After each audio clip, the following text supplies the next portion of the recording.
Hey folks, and welcome back.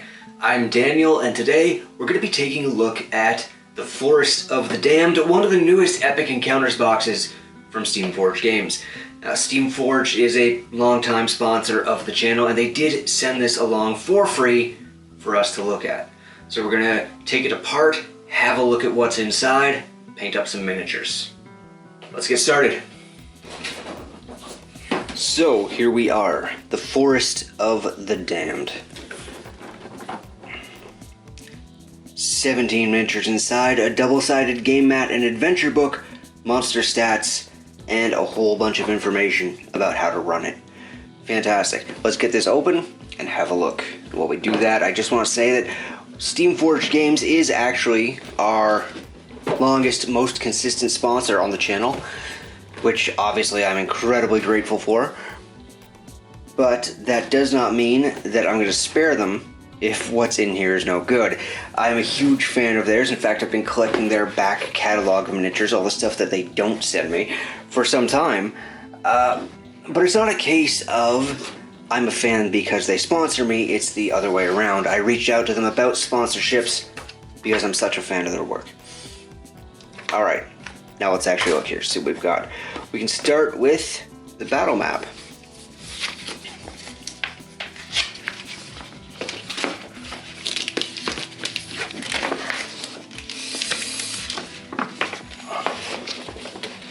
Looks like we have some rivers and ponds on this side, or maybe those are fog banks. Yeah, those look like forested fog banks with a river. And a little treasure chest over here.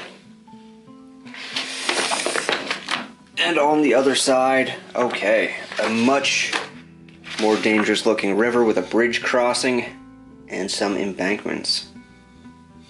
Looks like a little barricade set up over here as well. Very cool. I do have quite a few of these maps.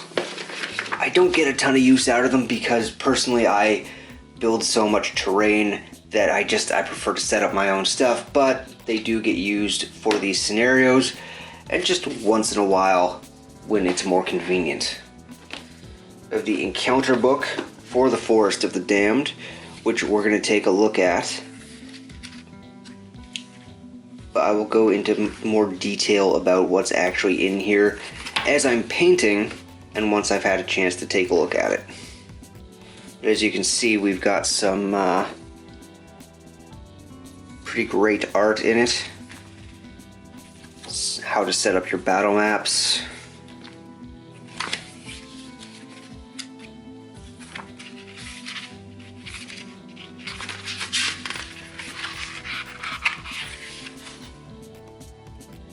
Yeah, lots of good stuff. I'm going to have a read and we will talk about that while I paint. And here are the miniatures themselves.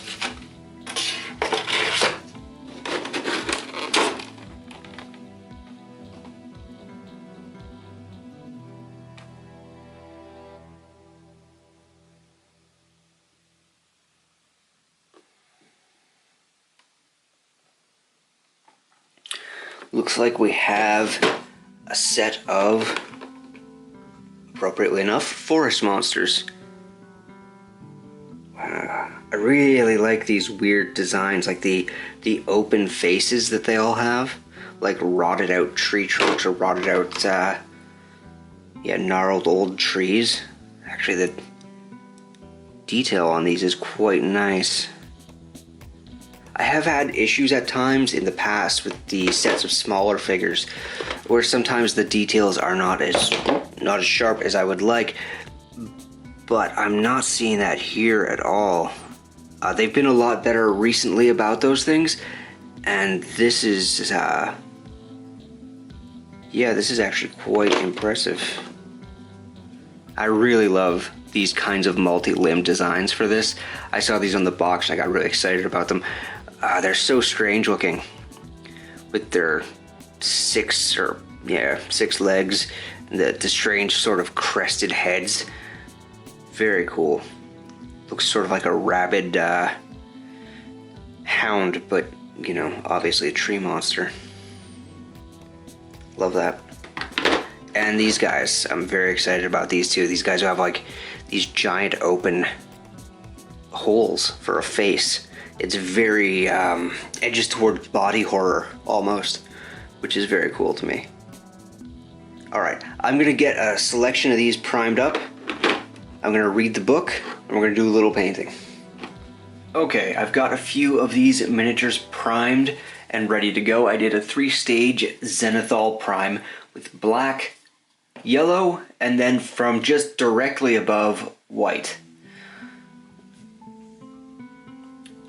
And while I waited for that to dry, I read through the scenario book. And I have to take a minute to say, while I set up my paint station, that this is actually my favorite scenario book from them so far, which is fantastic to me because it's not like I didn't like the old ones. They're already really well done, and I've said a lot of times that they're one of my favorite companies and that no one does what they do quite as well as they do. And they're still getting better. And that's fantastic, and I just want to point that out because when a company is already doing enough that they're one of the best at what they do and already not just enough to get my attention but enough to repeatedly get my money. Like, I buy their local legend sets and I've gone through a lot of their back catalog and purchased those for myself, but they're still trying to get better. They're still doing more. I really appreciate that, and I think it says good things about the company. Now for the painting. What I'm going to be doing is using a lot of wet blending and a lot of contrast paints. And inks, actually. I'm going to be mixing inks and contrast paints and wet blending it all on the on the minis themselves.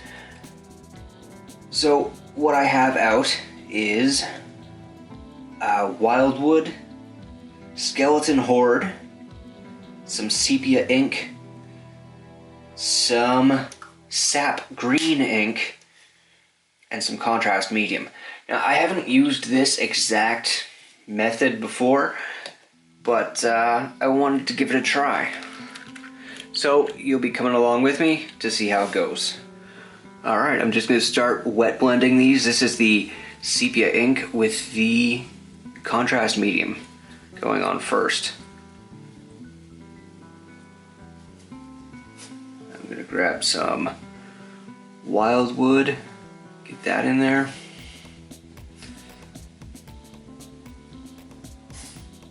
And I'm not cleaning my brush off either between grabbing the inks and contrast paints. I'm just sort of going for it, and if they mix and blend, then they mix and blend. It's fine. So when you're doing something like this, you want to just keep moving the brush around, keep going back and forth over the same spots and the same colors to blend them together. And eventually you can get some really smooth blends between different colors and get some really cool transitions going on. So here's how the base coat came out on this, which I'm pretty happy with for a first layer. And that took about 5 minutes to do. It was really simple to just get all these really easy blends and transitions between the browns and greens and come out with kind of a mottled, rotting forest creature look, which is exactly what is called for. Now, as I start in on the next one, I want to talk a little bit about the scenario that comes in this box, how it's written, and what you can do with it. Alright, so if you're not familiar with Steamforge Games, or rather with the Epic Encounters boxes, they're written with 3 different sort of power levels in mind, so that no matter what level your party is, you can use this scenario and it won't be difficult to run, and you can get a good challenge out of it, which is fantastic. There's nothing worse than having an amazing scenario that you can only run at level 20, thus making it pretty useless for most tables most of the time. Now, for me, this particular book had a very distinct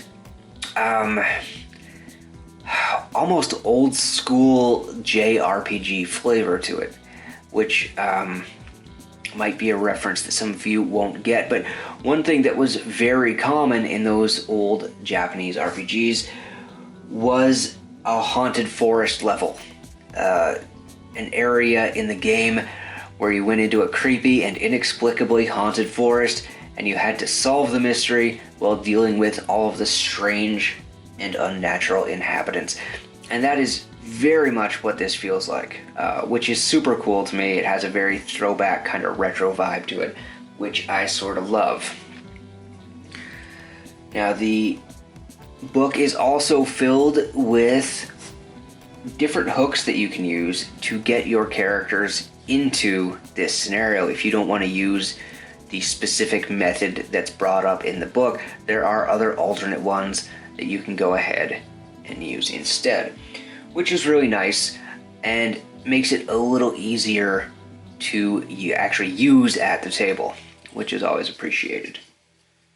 This particular book, which is sort of an exploration of a haunted forest, like I said, also has some really fun tips about keeping the map covered while your players explore so that they don't know what's coming next.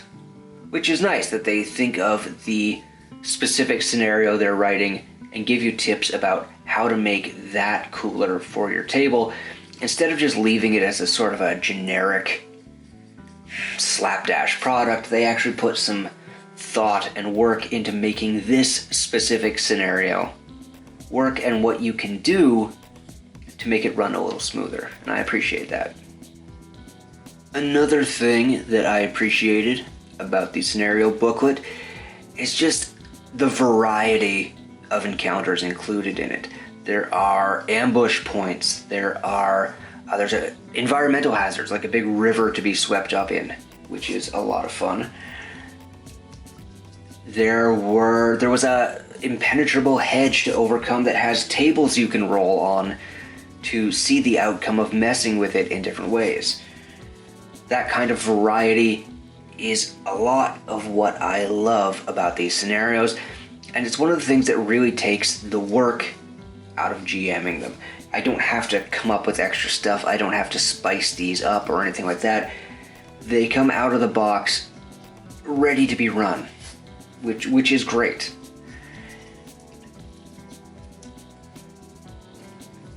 Even a lot of the enemies have unique abilities built into their stat blocks, which again is something I really appreciate because that's the whole point of a product like this, is to take some of the work out of GMing. Well, along with giving you some awesome minis to paint, of course. And here's the base coat on the final mini. These are going to take a little while to dry, but we got some really nice, fun blends that I think are going to look great with just a little bit of dry brushing, maybe some oil washes or something like that, but we're not going to have to do a ton of work to make these pop more than they already do. And here's what we've got once all of those inks and contrast paints are dry. Now the next step is going to be some dry brushing. You could certainly go way higher with the level of work being done on these if you wanted to. These are actually really very detailed minis that definitely support that. However, there are 17 of these in the box. And for me, I just kind of want to be able to put them on the table and I want them to look good. It's about how fast I can get those 17 minis looking nice and onto the table. And that means using techniques like dry brushing, where you can make them look good, you can make the details pop, but it's not going to take hours and hours for each mini. I'm going to save that kind of treatment, the more advanced paint job, for the giant monster box that is connected to this one. But these guys, I'm just taking a light brown and dry brushing it on. So with the dry brushing done, there's really just a few more steps on these. And they are covered in little mushrooms and leaves and things like that. And if you wanted to paint all of those, give them little pops of color, you certainly could. But again, there are 17 of these. And it doesn't seem worth the time investment for 17 of them to go through and catch all those little details, but that's up to you. What I'm going to do is take an off-white and a nice brush and just kind of add some wood grain like highlights in between the various details in any areas that I want to pop, kind of like an edge highlighting, but more appropriate for sort of forest creatures. Make it look a bit like wood grain. So on this guy, I want his face to be sort of the highlight, which is why I've done it in these lighter colors to start with.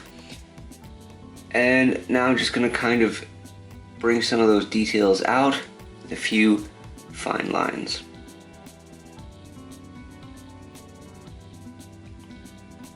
And if you're wondering where to place these lines when doing something like this, keep in mind the idea of contrast and that these lines will look brightest and most bold next to the darkest parts of the miniatures. So all of those dark lines that are carved into the mini itself and all the recesses that are holding the excess of ink and contrast paint, next to those will give you the most bang for your buck.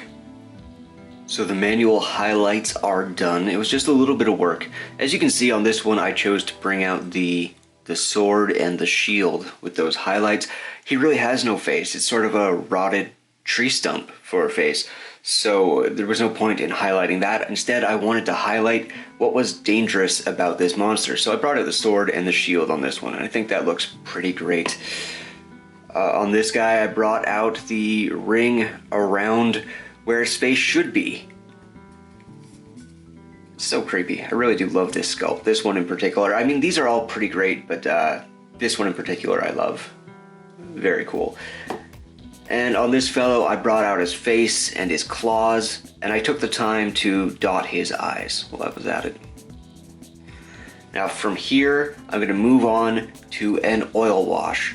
We'll cover that really quickly, how to do that if you haven't done it before, but it's pretty simple. And from there, all we really have to do after is little details like getting some color into the eyes. And that's not going to come up much actually, because most of them don't have eyes. To do an oil wash, I have just a little bit of mineral spirits, and that's going to get mixed with some brown oil paint. Doesn't take too much paint even for 3 miniatures. That was actually probably way more than I need, but just mix that into the spirits. I'm going to add some black to darken that down. As you can see, we've got a nice, very dark brown now. I know some people find oil washes pretty intimidating to do, but I promise they're very simple. And once you're used to them, they're the cheapest way to get bulk wash for your miniatures, as well as just working better than acrylic washes. But anyway, here we go. So once you've got it mixed, you're just going to take it on, and like with a regular wash, brush it on, and you can see all of those micro textures in the miniature pop so much more with this on there. It also acts as just a little color filter to make everything blend in a little bit better. And you don't even really have to brush it. You can actually just touch it on and watch it run into all the crevices. The last thing I want to note, just before I leave these to dry, is that if you're doing this, you do want to use a separate brush than your regular brushes, because the oil paints don't work well with acrylics. You will ruin that brush basically. So you want to make sure that the brush you're using is just for oils. So here is how they look with the oil paints pretty much dry. As you can see, it has darkened down all the recesses in the miniatures while still leaving us a lot of variation in color with the greens and the browns. I'm really happy with how these have come out. Now I still need to add a few little things. Some flashes of color like on this guy's eyes, and maybe pick out 1 or 2 little plants or mushrooms on each one. And of course, painting the bases. But other than that, I think these guys are pretty much done, and it took almost no time at all. So, let's go ahead and have a look at the finished product. So, final thoughts on this set. First, the quality of the minis. I really like how they turned out, and part of that is because I feel like the quality has actually improved from some of the older sets quite a lot, especially if you look at the sword on the one Dark Dryad. That kind of thin plastic, at one point that would have had flash around it from the injection molding, but here there's none, and all of the details are sharp and crisp. I was able to use just dry brushes and washes basically to get these looking how they do, which is pretty amazing. I would say the quality has gone way up from where it used to be, which is great. I don't have any problem with where they used to be, really. But to be able to just use those really simple techniques because the details are so crisp, that's really nice. Miniatures aside, the quality of the adventure in the box. I really liked this one. I think that the amount of variety it offers is really good. There's a huge variance in foes. All of the foes have unique little abilities and quirks that work with the environments they're in. Like there's a raging river on the one map that can sweep the characters away, and the enemies that they fight near the river have abilities that let them push them into it. Simple but effective synergies like that just bring it up a notch. On top of that, there are ambushes, there are treasures, there's fake treasures, there is the hedge with the chart that you roll on to see what it does to you when you try to interact with it. Just all kinds of really dynamic stuff like that, which is exactly what I want out of this kind of set, is that kind of variety, that sort of dynamic interaction. And I don't want to have to add a bunch to it myself to bring it up to the standards of what I usually run, and that's exactly what this is. I don't have to add anything to this. I can drop this in the adventures that I'm already running, and it will fit in perfectly. That's what I wanted with something like this. So, full marks there. Personally, I had my doubts about this set just because the theme of it is not really my thing, but I actually really like this one. I'm really happy with it, and I'm looking forward to diving into the set that accompanies it and has a giant monster with it. You know I love the giant monster sets. So we're going to do that in the next video. Thank you for watching. If you've liked this, please hit like, hit subscribe, drop comments below. Tell me what you think of the set, or if you have a epic encounter set that is your favorite or that you want to see me paint, let me know. Thank you for watching. See you on the next one.